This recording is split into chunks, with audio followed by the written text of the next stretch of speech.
One. All right, part of our spring 2025 recipe series, we're going to do a iced chai fei. I don't even know where this name came from.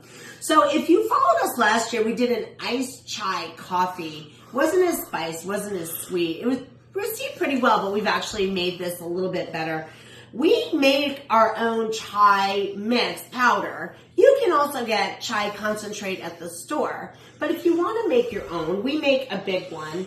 It's cardamom, cinnamon, ginger, cloves, allspice, black pepper, nutmeg. You can make a big one. Keep it in an airtight container up to 3 months. Make as many of these as you want.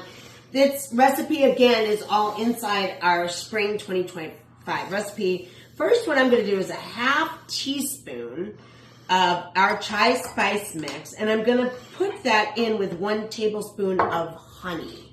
Then I have made this water very hot by microwaving it, and I'm just going to add some water to this. I'm going to do 2 teaspoons just to melt that honey and chai spice together so it forms a little bit of a paste.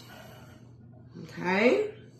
Now, the cool thing is then we just take and add this to our coffee. So I'm going to take a tall glass of milk. I'm going to pour in my brewed coffee. If you're using hot coffee instead of cooled, you're going to want to put like a metal spoon in here to dissipate the heat. I'm using a fun glass. All right, I was just informed I said a tall glass of milk instead of a tall glass of ice. Hopefully you guys saw what I was doing. So now we're going to take that honey chai spice mixture and we're actually going to pour it over that.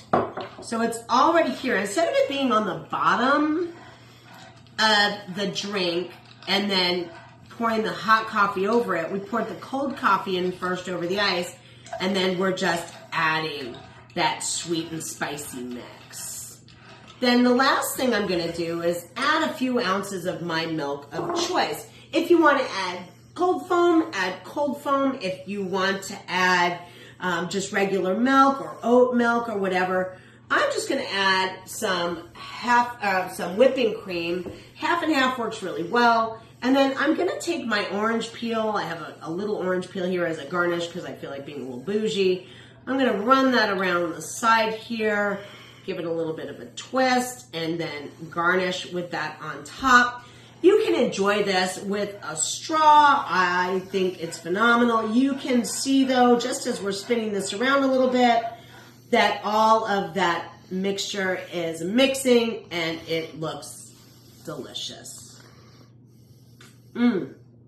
So for this coffee, we're going to want to make sure that we are choosing either a milder coffee so it doesn't compete with the spiciness, or if you're somebody who likes bolder flavors, go ahead and you can do something like our morning blend and it'll enhance the spices. But we would want to stay away from certain coffees that maybe have a lot of nuttiness because they could compete with the chai spice. Take care.